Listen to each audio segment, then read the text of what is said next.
All right, man, congrats on the win. That obviously was a big one in a lot of ways. Yeah, that was huge for me. I needed it. It was not just huge for like career-wise, but mental. You know, this was one like I knew I was better than him. I know how good I am. And all the camp, I was so confident just knowing like there's nothing this guy can do with me. But then you get to the fight, and the last fight was a loss, and you always get a thought like, am I washed up? Am I done? Like, fuck, if I lose to Phil Davis, there's no way I'm getting another title fight. Like he was already champ, but he's been beat by the champ. So like fight week, the jitters really got to me and the what ifs, and I don't think I could do it. Then the day it really hit me hard. Like I was shivering. I thought I had the chills or a flu all day. I was like shivering and just that nervousness. So to go out there and get that win, it was definitely a huge relief and take that burden off my chest and my back, and now I can breathe again. Like enough stress that like you literally got like fever chills. Like I was in the room, closed the window, heat on. And coach came in the room like, it's burning up in here. Like I'm freezing. Like what are you talking? Like I thought for sure, like did I get COVID again? Like I didn't know what was going on. I was just so nervous. Like if I lost, like my only goal is to be here to be the champ. But I figure if I lost, like there goes that. I'm back to the bus. Let me ask you about that too, because on Wednesday at the press conference, he was pretty complimentary of you and obviously saying, you know, how important it was for him to fight someone of your caliber. And as he's complimenting you and kind of chuckling, I noticed you're just straight ahead. You didn't really grin much. You didn't make any kind of reaction. You were just very kind of laser focused on, it was that part of it as well, just needing to be in the zone and make sure to not get distracted. It's strictly business. That's it. You ask anybody know me in the gym, when I get into the gym, everybody joking and playing. Like I joke and play, but once I start warming up, the smile stopped. We focus. And when that press conference was just another part of the business trip. You know, all week, that was just my mindset. With my team in the hotel room, I could play around, but outside it was, when I see my opponent, when I see all these other guys, it's strictly business. We're not smiling, we're not getting. I heard what he was saying. I was like, all right, you think you up on my level. But like I said, I got to go out there. It's my job to show him he's not the same level as me, and I was focused. And the other part of that was, we did that whole press conference, like one person asked me a question. I was kind of like Kale Sonnen said, like one of the most disrespected 205ers in the game. And that was just another thing, like all these people here, and one question for me, I'm going to show them. I'm going to show them. You ain't got to like me, but you're going to respect me. And that's all this was. That was just a message. Like, you might think he better than me, but I'm going to show you. When we get to the end there a few minutes ago, how confident were you? I know that's what you guys get asked all the time, but I guess I was a little potentially surprised to see that it was a split. Phil seemed surprised that he lost. I wasn't as confident in the last round. You know, the last round was the one that kind of had me wondering. But the earlier two, like I said, I took him down. I was landing straight. He hit me with a couple. I told coach, he caught me with a couple of double jabs and a cross. But the one kick he threw, I avoided. I was actually getting initial takedowns. He was just catching me off of scrambles. He never actually shot and took me down. I defended all his shots, even though he had my back in control. Like I was trying to get off the cage, thinking like I'm losing cage time right now. He's getting points. He's getting time. He's getting time. I was trying to get out of there, but other than that, I felt like I was winning. But when they said that one round, 29-28 to Phil, like, Bert said, don't leave it in the hands of the judge because they'll make you cry. But they got it right. I feel like you know what's next. You got to wait for the main event, right? But how confident are you that regardless of who wins in the main event, that you'll be the next challenger later this year? Well, I just talked to Kogan in the hallway on the way out the cage. Like, yo, Kogan, what we doing? Like, grabbed him in the face. He kept shaking his head. Like, don't shake your head. Tell me, what are we doing? He said, there's only one thing we can do. Like, there's nothing else left. Like, Tyler, like, and just shook his head. So that's it. And nothing else to do. I'm number one contender. Why would I go back and fight back to get back here when I just beat the number two? Just go ahead. We should have did a trilogy in the first place, but they already announced the Yoel fight. So hopefully Nemkov wins tonight, and we can do that trilogy. It'll be big. If Yoel win, or hopefully Nemkov's win, we can do the trilogy. But if Yoel win, I'm prepared to get the title. And then do you have a time frame of when you'd like to do that? Like, do you want, if Nemkov's going to win, do you want to see him get it done in a hurry because you guys are on the same kind of time schedule and you could fight later this year without worrying about when he's going to be ready? I would like to fight again at the end of this year. I would like to get 2 fights this year, you know. But if not, it is what it is. But I'm going to wait this time until they tell me we got a date before I start training crazy. Like, I'm always training. But after the last fight, the first fight when I got the headbutt and the cut, and they told me the next morning, like, we booking it right away. So as soon as it's cut here, we're going back in. And so I went right back to camp and was training hard like we was going to get a fight in 2 months. Then 2 months later, they finally called me like, oh, he had a visa. And before you know it, I was training for like 6 months straight, and I was wore out. So this time I'm going to do it right. I'm going to be prepared the right way. And then what goes different, if it's Nemkov again, what goes different for you the next time? Everything. I'm going to go back like it was the first fight. You know, the second fight, like I said, I'm not one to make excuses. I didn't have any excuses. It wasn't my coaches. It wasn't anything. The only thing was me. You know, when I got to the locker room and people was texting me, oh, he's probably taking EPO. There's no way his cardio was up. He's doing this. He did that. He was greasing. He kept spinning his mouthpiece out. There's no way you couldn't grab him. And at first I was like going along with it because it made you feel good. But I got home and told my wife, like, what am I talking about? Like, everybody pointing fingers, everybody else, like, nobody pointed a finger at me. The problem was me. Like, I didn't train hard enough this camp. He outworked me straight out. That's it. Ain't no cheating if he did. Even if he was taking something, who cares? Yeah, Rocky was all natural in the Russian was taking stuff, but he worked hard. Even though that was a movie, that was my mindset. Like, I just have to work harder. Every time I did an interview, what you got? I gotta work harder. And like I was telling him on the way over here, this camp, I worked harder. Usually I only work 2 times a day. This camp, I was doing 4 to 3 a days, every day. There was no break. Ice bath, eat, back to the gym. Ice bath, massage, back to the gym. Sauna, back to the gym. That was it. My mindset is I will never be outworked again. And that's all I'm going to do next camp, work even harder. Appreciate it. Thank you, man. Hey, Corey, appreciate your time. Congrats on the win, too. So, first, you're an Illinois guy. Did you feel the crowd behind you at all tonight? Oh, of course. Like, when I walked out, you can hear the pop, you know? And the last time I was so, I ain't going to say upset, but I just didn't really want to come home. You know, I didn't, because the first fight was home, I would have been excited. But the fact that I saw a lot of people on social media from my hometown saying there's no way Corey Anderson could win this fight, Nemkov as a monster when it was in California, and it went the way it did. And I knew if we came home, all those same people would be bandwagon, just like, oh, Corey gonna do it and come. So I wasn't excited about doing it home at that point, and I let that be too much of my energy throughout the camp. Like, just didn't want to be here. Not an excuse, just I didn't want to be here. As for this time, I didn't care who it was. I was telling my wife, we can do this in the alley. I just got to get back to the winner's circle. Once I get back to the winner's circle, it's going to be a whole different ball game. My mind going to be right. I'm ready. I'm fired up. Let's do this.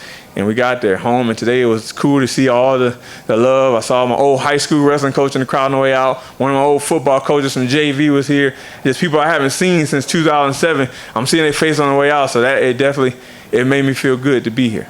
Yeah, you could feel the everyone's breath was held while the decision was being named, and when the second your name came out, it was a big yell. Phil Davis shot for the first takedown, and you defended it well. And then you shot after that. Did you have a particular game plan where you'd rather keep this standing or on the feet, or did you feel comfortable no matter where it went? I mean, my game plan is always to be a mixed martial artist, you know. The last fight I was against Nemkov, like I said, second fight, since the first fight we took him down so much, the game plan was like, we're just going to get him down again. It's going to be easy to get him down again. And we shot a lot with no combos, no punches, no setups, just shooting. As for this time, we're not doing it again. We spent a lot of time in the boxing gym, box sparring, getting my hands ready, getting ready for kicks, checking kicks, throwing kicks. If the initial takedown was to come from him, being able to scramble on top, and if an opportunity came when he overpunched, shoot on him. But it definitely caught me off guard at the very first punch that he went underneath me. He was gone like a dart. I didn't even see it, to be honest. Like, I threw the jab and he was gone, and my body was just like, sprawl! And I happened to get out of there. So it worked out perfect. And then the other thing, too, even in this post-fight interview, you mentioned mindset. You've said it a couple times. Everyone likes to talk about the physical aspect of the game. Is there any mental preparation you do? And especially with the way the first Nemkov fight went and then the second, has your mentality changed at all throughout your career?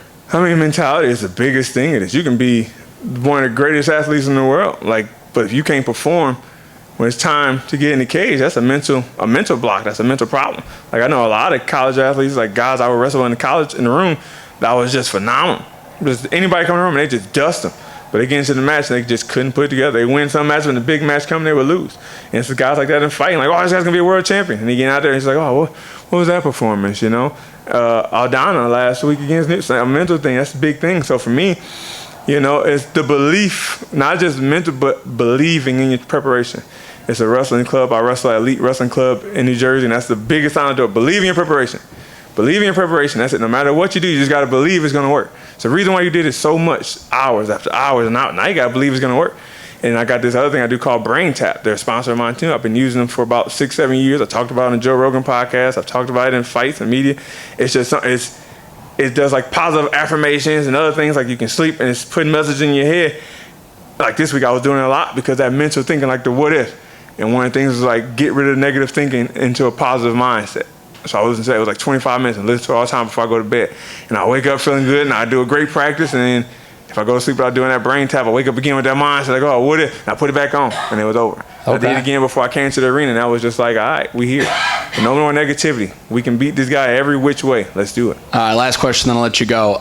Has that type of mentality and those different exercises that you utilize, has that been an entire career thing, or is that something you've learned as you've continued through this game? It's one thing I learned, I think it was after the Jimmy Manuel fight.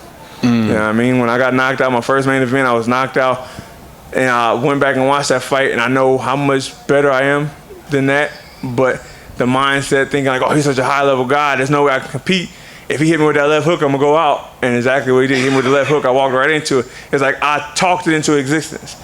If I would have just thought, like, I can go out here and beat this guy, there's no way I would have circled into it. But I'm thinking, like, oh, I can't get hit, and started circling right into it. And ever since then, like, he told me after, like, bro, you're a monster. Like, we were so scared of this fight. Like, I thought for sure he was going to get on the takedown and take me down, and I did not want to be on the bottom. But then I got in there and I could see like you just weren't the same monster as we thought, and I just knew I could take over. And after that, it was like I got bigger. I started working on my mindset. My brother kept telling me, you a beast, bro. You a beast. Ain't nobody train like you. That's where Beast in 25-8 came from. Nobody train like you. Everybody 24/7. You 25-8. You got a different mindset. You a beast. Believe it. Believe it. And here we are, 2023, and I'm believing it every day. I tell myself I'm the best. Don't care what the people say. Don't care what social media and Twitter say. You can say, don't like me, but you're going to respect me. And when I get that belt, I can't wait to hear him say, oh, man, I can't believe he did it. And we did it. Congrats again on the win. Thank you for your time again. Appreciate it. Thank you.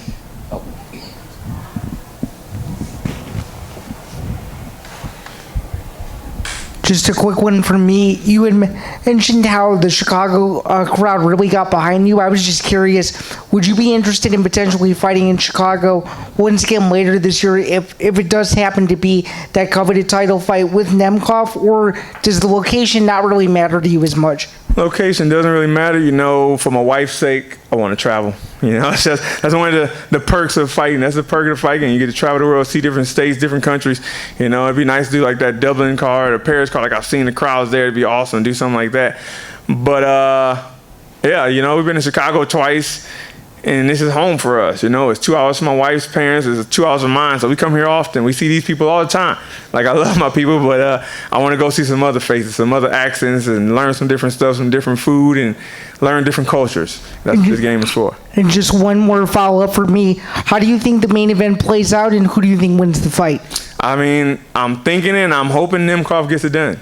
I really believe Nemkov is like one of the top 205ers in the world. Like, I fought in the UFC, I'm fighting here, and the people I fought and the way I fought that last fight with Nemkov, like the things he did, I've never had anybody do. Nobody's calf kicked me that much. Like, even though I was blocking, he kept throwing it since my third fight in the UFC, you know? So I hope Nemkov gets it done, and I can test myself against him, get that belt, and say I defeated the best in the world.